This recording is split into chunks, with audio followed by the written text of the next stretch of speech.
Good morning. I'm Dan Barson, your host for today's AutoTalk session. Before I introduce today's presenter, let me review a few administrative issues. First of all, we'll be sending everybody on the call today, as well as all of those that registered, a copy of today's presentation, the audio and the visual, by the end of the week. Also, if you have any questions during today's presentation, you can enter those in the bottom right corner of the screen. You'll see an area there, Q&A. Just go ahead and feel free and type those in. We'll be addressing all questions at the end of today's presentation. Please stay on the line afterwards. We have several very important announcements that we want to share with you. And now I'm very proud to introduce Richard Sachs. Richard is an attorney and a partner of Bass, Sachs & Mercer. Richard? Thank you, Dan. Appreciate the opportunity to be here this afternoon to speak with you all. Today we're going to talk about manufacturer sales performance requirements. And you may ask, why is that important, especially if you are a dealer that's in good standing with your manufacturer? And the reason is because we're seeing more and more pressure on sales performance than we have since the days of the GM and Chrysler bankruptcies. Manufacturers are not only sending warning letters to dealers, but they're sending notices of default and, unfortunately, termination notices to some dealers and trying to take their franchise from them. And what's important about this and why it's important to every dealer, no matter whether you're in good standing or not, is what we have found in representing a number of dealers in the situation of receiving these warning letters is that good dealer operators don't always meet the sales performance requirements of their manufacturer. Even though the manufacturer will describe those sales performance requirements as simply being average or meeting average performance. And we're going to talk a little bit more about what that means on the next slides. So what's changed? Why all the sales performance pressure? Well, we think that there's just more pressure on senior management at the manufacturers to increase market share. And the way that one of the ways they've determined to increase sales volume is to put the pressure on dealers to sell more cars. When they do that, they hope and in many cases see that the dealers will sell cars at a lower sales margin and increase volume. So the sales performance measurement that the vast majority of the manufacturers use is some iteration of average market share. Now let's look at what the components of this average market share calculation are. First, dealership's market share. What the manufacturer does is they take the total of each dealership's sales, whether those sales are inside or outside their assigned territory, and measure them as a percentage of all of the sales of the same segment vehicles sold by other brands in the dealer's assigned territory. And that creates a percentage market share. Then the second component is looking at an average market share for a group of dealers. And the manufacturers they'll measure dealers based on state, region, or nation, typically. And what the manufacturers will do is they'll take the calculation they did in number one, which is each individual dealer's market share, they'll total those up, and they'll arrive at an average market share for the state, region, or nation. And then they apply that average market share against where your dealership is in your market, and it results in a percentage of hitting 100% of RSI, SSER, whatever the abbreviation is that your manufacturer uses. So if you're where you're supposed to be according to the manufacturer, you're going to be at least 100%. I believe Honda changes the numbers around and says if you're at a 0 or a positive, then you're where you're supposed to be. If you're at a negative, then you're not. But all the numbers work the same. The goal is to be at 100% of average market share. So the areas of concern that we have seen in assisting dealers who are receiving warning letters or worse are a number of factors. And the first is the dealership's assigned territory. And manufacturers call this your primary market area, your area of primary responsibility, et cetera. And the way that the manufacturers assign territory is they take census tracts. It used to be zip codes, now census tracts. And the first thing they do is they do a simple air mile distance from the center of the census tract to the closest dealer. And that dealer is assigned that census tract. The problem with air mile distance, of course, is it doesn't take into account the road systems, which is what the customer is going to be using to travel to the closest dealership of that particular brand. So there's a secondary measurement that can be used, but it's typically only when the dealership raises a concern about their assigned territory, and that's drive distance. And of course, drive distance takes into account natural barriers like lakes and rivers, and is important in, again, looking at how a customer would actually, in reality, travel to a dealership. There's a third component to assigned territory that the manufacturers typically do not look at unless it's brought to their attention, and that is shopping habits. We know that there's a psychological separation in some communities where people tend to shop in a certain area. A good example is in Palm Beach County, Florida. We know from some work we've done down there for dealers that there is, again, a psychology where the residents do not like to travel outside of the county to shop. Even if a same brand dealer is just across the county line and closer than another same brand dealer in Palm Beach County. And you can also have example where you've got a retail shopping area where there's a lot of retail density, and that may be a more popular place for a customer to shop. Another example is, in many cases, there's a psychological barrier that's created by a river and going over bridges. People like to stay on one side or the other. And even though air miles and maybe even drive distance don't line up with those shopping habits. And so those are very important impacts on your assigned territory. Lastly, drive times. This is, in our view, one of the most accurate ways to assign territory, but it's the most difficult to measure.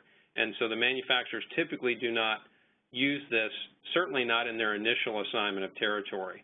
And the reason it's difficult is because depending on the time of day you measure the drive time and traffic conditions, it can vary widely.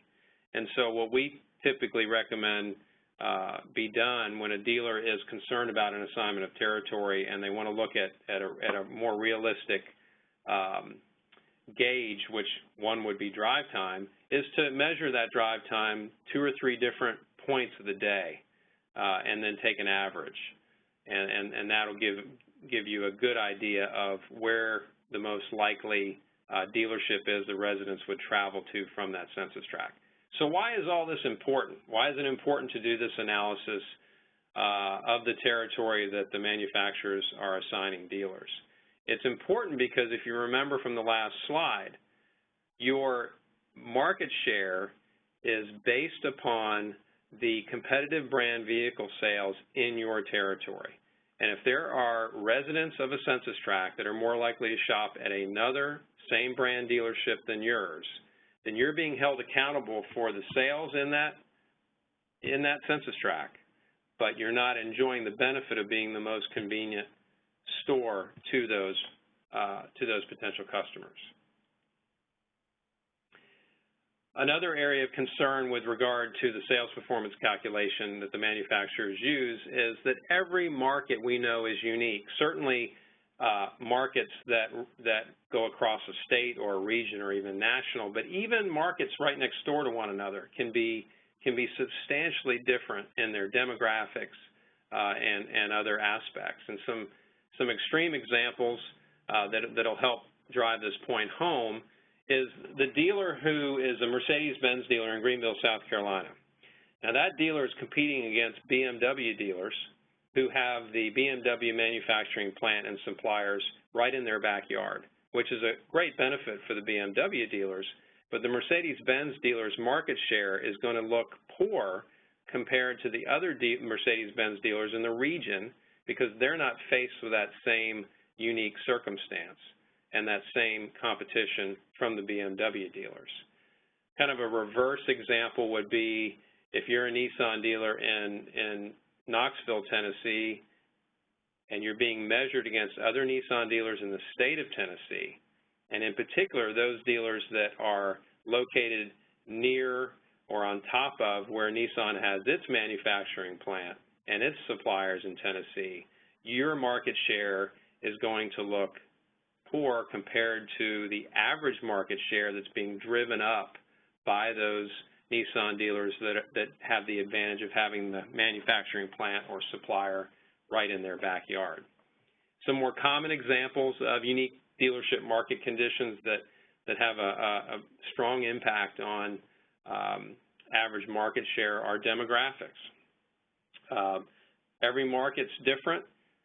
Many markets, there's a domestic brand bias that obviously pulls customers away from import vehicles, and that dealer may be measured against another dealer who's an import dealer in a metro area where there's even an import bias.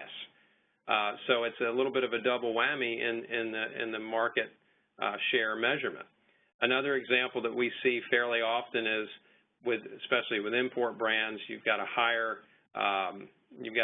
salaried demographic. If you lose a large, high-paying employer in the market, now all of a sudden you've lost a significant number of customers. That's going to impact your market share, and that's a condition that another dealer in another market that you're being compared against is not experiencing. Some other examples that we see often is many times a dealer will have an unusually intense competitor in their market, and not a same brand competitor, but another brand competitor. And one good example is for the import dealers in South Florida. We all know that JM Lexus is located down there, and they, of course, are the world's largest Lexus dealer, and they're the 800-pound gorilla in that market. And so other import dealers their market share is being measured against a JM Lexus along with the other imports and being compared against same line make dealers in other parts of the state or region that aren't experiencing that type of extreme competition in their market. One other very important unique dealership market condition can arise when it comes to vehicle allocation and inventory. We often find that when we talk to a dealer who's received a warning letter, it is very common to have that dealer share with us, amongst other unique conditions in their market, that they feel that they weren't receiving their fair share of a hot product, and that impacted their market share. We know that when product is in high demand, many times the manufacturer have a discretionary pool of cars that they distribute on a discretionary basis, and if a dealer's not getting their fair share of those cars, that can substantially impact their market share. And again, they're being measured against dealers that might be receiving a fair share or more of that popular product through the same discretionary pool of cars. Another example under the vehicle allocation category would be that if you were a dealer that the vehicle that was in most demand in your market happened to be the one that was most limited from the manufacturer from a production standpoint, and you're being compared again against same brand dealers in another part of the state or region who might have demand for other models that are more available. And that's going to, again, create a real discrepancy between your market share and the average market share. Another category of unique market conditions that impact average market share, and we hear this all the time from dealers, and that is a situation where the dealership is not able to qualify for per-car incentives that are offered by the manufacturer. We know that those incentives make up a large portion of the margin on the sale of new cars, and for whatever reason, if the dealer is not able to upgrade their facility, as an example, to meet the incentive requirements, that dealer's placed at a competitive disadvantage. And there may be a good reason why the dealership can't do that. It may be that the dealer just upgraded their facility a few years ago and is still working through that expense and not ready to take on another upgrade. It could be that there's not enough land available in the market to meet facility guidelines. It could be that zoning requirements prevent a dealer from creating the image for the facility that the manufacturer would like and is paying incentives for accomplishing that.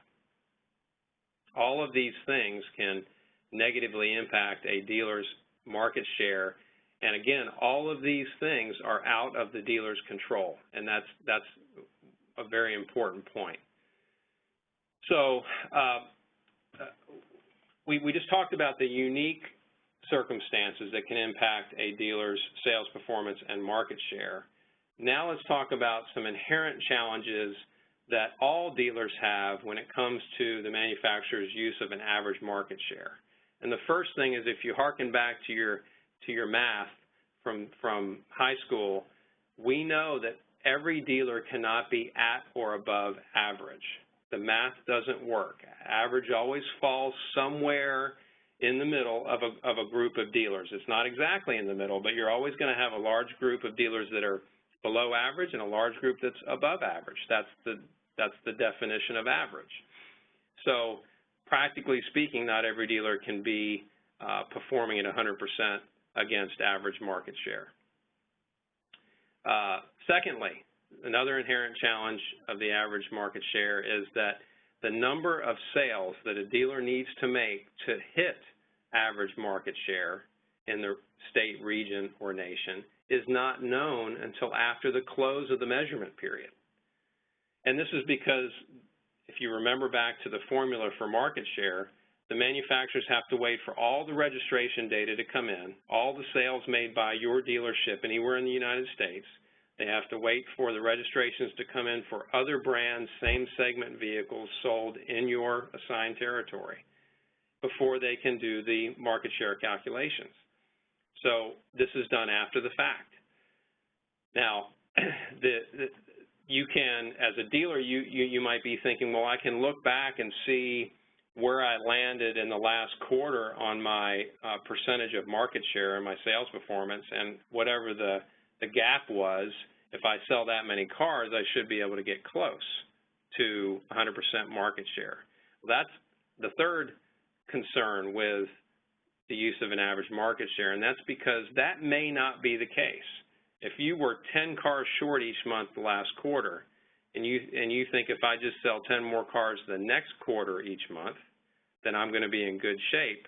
We've seen in many cases where the dealer's market share does not move against average market share, or it might even go down. And it might go up a little bit, but certainly not up to 100%. And that's because the performance of all the other dealers in the state, region, or nation, depending on how the manufacturer measures average market share, impact that average market share. So you might be increasing your sales volume, but other dealers may be doing the same, to the point where it cancels out any increase in your performance against average market share. So this is an inherent challenge that dealers have with average market share. So what should a dealer do that's not 100% on their sales performance requirements? And again, this is even if you're not receiving warning letters. We believe it's very important, first, that the dealer communicate concerns to the manufacturer with regard to unique circumstances occurring in their market, so that you can share those concerns with the manufacturer. You can ask them to make an adjustment to the way you're being measured from a sales performance standpoint. And we've seen situations where the manufacturer will do that. We've also seen situations where the manufacturer will adjust assigned territory, which has a direct impact on sales performance. So it's very important to communicate these concerns in writing. asking for an adjustment. And even if the manufacturer says, we don't believe an adjustment's warranted, at least you're on the record explaining why it is that you're performing it below 100% for future use if necessary.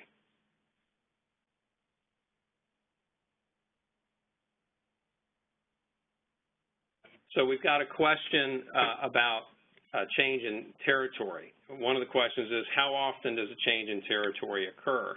Well, we typically see it occur in one of about 3 circumstances.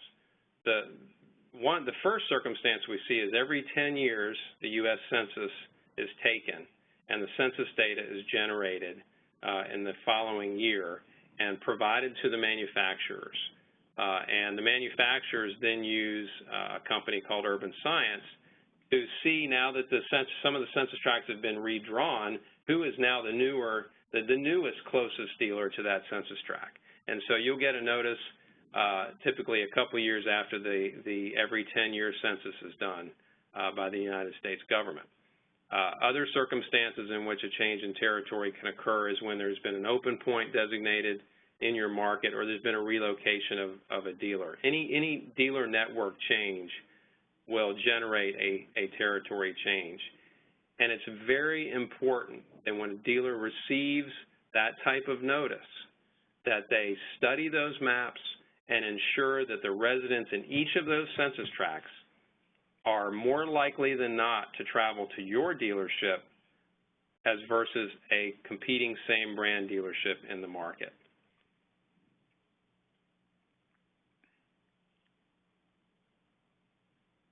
Another question is, how come an OEM will have a requirement to sell a now discontinued product and use that in the measurement?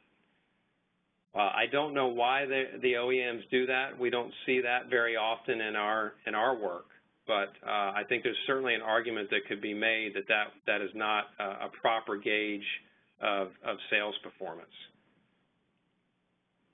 A third question that's come in is, what are dealers' rights when there is a territory change under the franchise laws? Many states give the dealers the right to not only communicate their concerns to the manufacturer and ask for changes, but if they don't have satisfaction in obtaining those changes, the dealer has the right to seek a hearing or a mediation or arbitration in which an independent third party can take a look at the competing maps and determine whether the dealer should be, in fact, assigned those census tracts that are in dispute. Hey, Richard, we had another one that came through. Can AIADA work with NADA and or the manufacturers to come up with a fairer method of sales effectiveness for dealers, or that measures retention, service retention, sales increases, et cetera? Right. And I know that is certainly something that we can bring up to our board. I know NADA works closely with the manufacturers on issues like this. But do you have any comment around that from what you've observed? Yeah, absolutely. With the associations. I think NADA certainly has this issue on their radar screen, especially because we're seeing so much more pressure from the manufacturers to include more franchise terminations than we've had in the past. So I know that NADA is looking at this, and there are folks out there that are economics data experts that we use in some of our litigation on these topics that I know have some very strong opinions about a fairer way to measure dealership performance that doesn't have the effect of using an average and doesn't have the effect of kind of shuffling the same deck of cards as some dealers improve in their sales performance, others then fall below average. Okay, great. Well, Richard, thank you so very much for today's presentation. Again, you will all receive a copy of today's session by the end of the week. we'll be pushing that over to you. Please join us for our next session on September the 15th, when we will host a conversation with Jim Press. A lot of you might recognize that name. Jim was president and COO of Toyota Motor and really saw that company rise to second largest in the United States. So we're really pleased and excited to have Jim on the call to give his observations and unique perspectives on what's happening in today's market. Jim is currently president of RML Automotive, so he'll also be giving his perspective on the retail side of the business. Please also don't forget, we'll be drawing 2 names out of today's attendees for a golf shirt with your company logo, and that's going to be provided by Land's End, and they have agreed to do that for us, and we'll be contacting you via email tomorrow, the 2 winners. Again, thank you for giving us a chance to review this today. We certainly appreciate your time. Please remember that AIADA will be hosting our annual luncheon meeting at the NADA convention. Please make plans on attending that. I know that's pretty far off, but it'll be here before we know it. And we are your only voice in Washington, D.C., in front of the administration, the federal agencies, and Congress. Again, thanks a lot for your time today. We really appreciate it, and we look forward to seeing you at the next AutoTalk. Again, that'll be September the 15th at 10 a.m. and 4 p.m. We're going to have some additional announcements on upcoming program as well. Thank you for your time. Bye-bye. Have a great day.